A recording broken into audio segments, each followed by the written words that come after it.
that it's nice to see young people, that as I get older, there is a generation that understands that adoption is an option and that they're willing to do it. Now, what would you say also to a young lady who's experienced, who's gone through an unplanned pregnancy and perhaps is, on the fence about whether to adopt or not? What would you say to that young lady? Speak to her.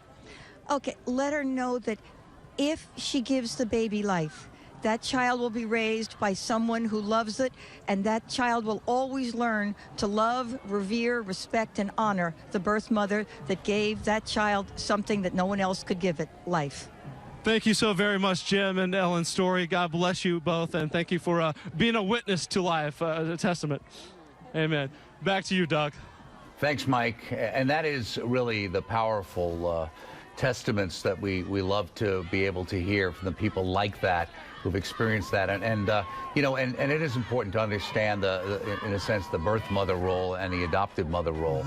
I was thinking, there was a big brouhaha years ago about some books, so-and-so has two mommies. And I'm thinking, in this way, having two mothers is a wonderful gift in some ways, in the sense that you've got the mother who gives you up for adoption, gives you life, and then the other mother who then raises you. And many times later in life, there's actually a connection, more so today than there used to be, between the families. And so in some ways, both are making a choice of love, really, a choice that they think will be best ultimately for that child, that a child is not something we own or possess. A child has a dignity all of its own, but it's something that we support and love and help to prosper in whatever way that we can. And there we have I see, I'm not sure if that was Irish Seminarians for Life. It's Seminarians for Life there. And just those banners, look at that. There's the flag of Ireland, of course, and there's the papal flag, or a papal banner. And there, of course, is the banner indicating the 41st National March for Life. It's just a sea of people and banners, and realizing that behind all those banners are thousands and thousands of people marching in unison in support for the unborn. And the pro-life movement is a movement of peace.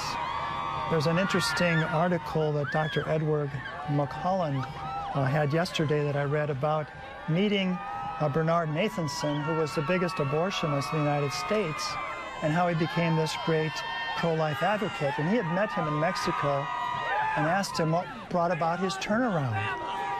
And he said to him, it wasn't a brilliant argument, but it was a witness in the pro-life of the people in the pro-life movement, not the ones that shouted at him or condemned him, but those who loved him prayerfully and silently at first, who made his acquaintance, bridged this gap, one of the widest cultural gaps in our country, and he was loved by the pro-life movement and brought into it. Yeah, exactly. And it's that combination. Speaking the truth in love, I guess, as St. Paul said, really